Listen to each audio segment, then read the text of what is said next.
but I have a little of everything here. I was a naval aviator during World War II, and this is called the Yellow Peril. It's a Stearman. Bob Barker, the face of The Price is Right, has been a staple on our screens for decades. But there's more to this game show icon than meets the eye.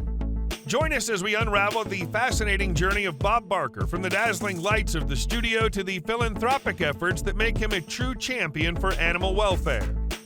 Robert William Barker, who was born on December 12, 1923, and died on August 26, 2023, was an American media personality and animal rights advocate. He hosted CBS's The Price is Right, the longest-running game show in North American television history, from 1972 to 2007. He also hosted Truth or Consequences from 1956 to 1975.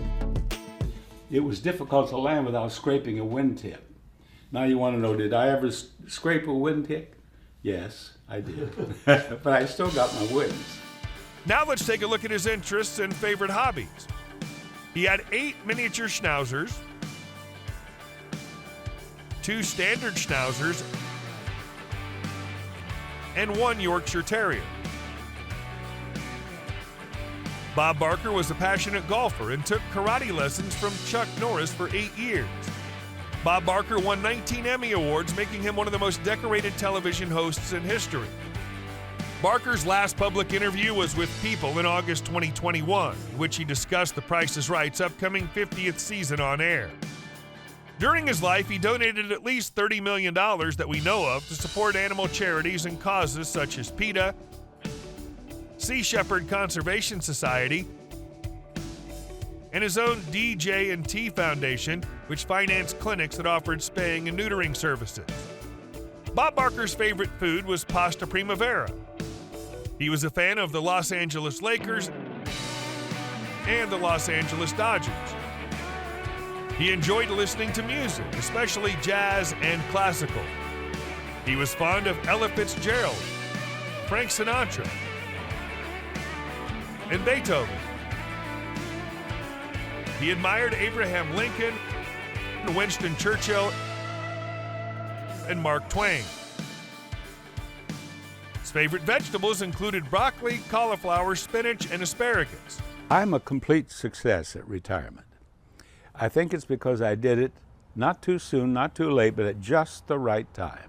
I've never regretted it. Let's talk about his relationship with his friends and family. Barker was married to Dorothy Jo Gideon from 1945 until her death from lung cancer at age 57 in 1981. From 1983 until his death, he was in a long-term relationship with Nancy Burnett, an admitted radical animal rights activist nearly 20 years younger than Barker.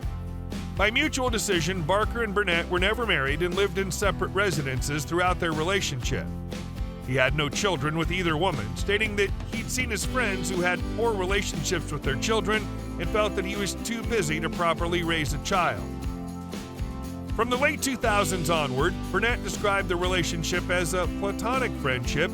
Even as Barker became more interested in remarrying, she recalled a 2011 incident where Barker drafted a prenuptial agreement for her lawyer to review and revise as she felt fit, which she refused. Burnett managed Barker's health and diet in retirement. His mother, Matilda Valandra, was a school teacher. His father, Byron John Barker, was the foreman on the electrical high line throughout the state of Washington. People ask me often, what do I miss most about The Price is Right? And I answer honestly, it's the money. That I miss. With that being said, let's discuss how he earned his fortune. At his peak, Bob's fortune topped $70 million. Barker's distinctive and warm hosting style, coupled with the genuine rapport with contestants, contributed to the immense popularity of The Price is Right. The show itself became a cultural phenomenon, noted for its engaging mini-games and the enthusiasm of its audience. For the last decade of his tenure on the show, Barker's annual salary was $10 million. Additionally, Barker and his wife, Dorothy Jo, were semi-regular panelists on the game shows Tattletales and Match Game. He had a net worth of $0 at the time of his death. Bob famously vowed to die broke after donating all of his money to animal charities. And that was the end of World War II. People always talk about the atom bomb. It it was important, but it was me and that Corsair. That helped do it. Ever wanted to know where he lived? Let's find out. Bob lived in a Spanish colonial-style home that was built in 1929. While fans have only ever gotten a few rare glimpses of his abode in photos, the 5,000 square foot estate is absolutely beautiful. The home boasts 4 bedrooms, a tiled roof, and a sprawling outdoor space. The house has plenty of space to entertain guests. In January 2000, Bob's home was declared a historic cultural monument by the city of Los Angeles. He owned the following cars: a Fiat Spider 124,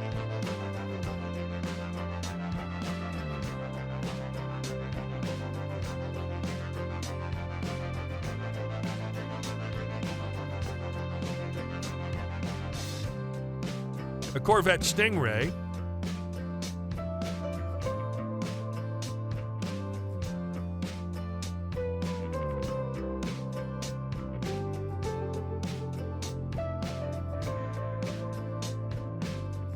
a Ferrari,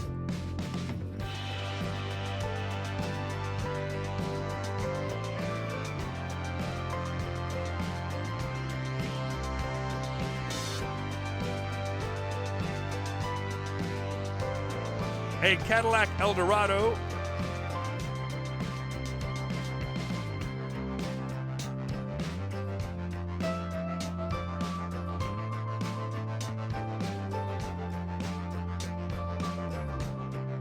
a Ford Mustang,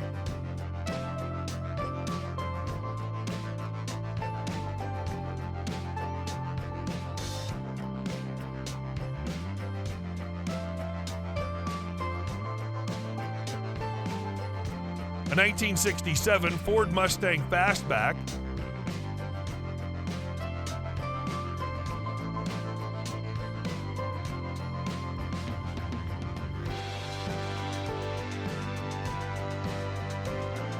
a Maserati Ghibli 4.9 SS,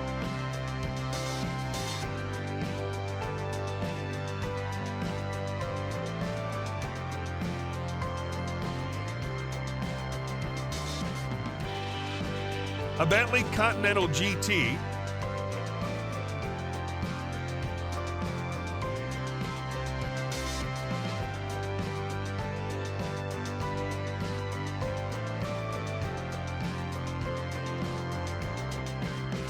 That's all for today's video, and thanks for watching it. Don't stop here, there's more where that came from. Check out our other videos for more great content.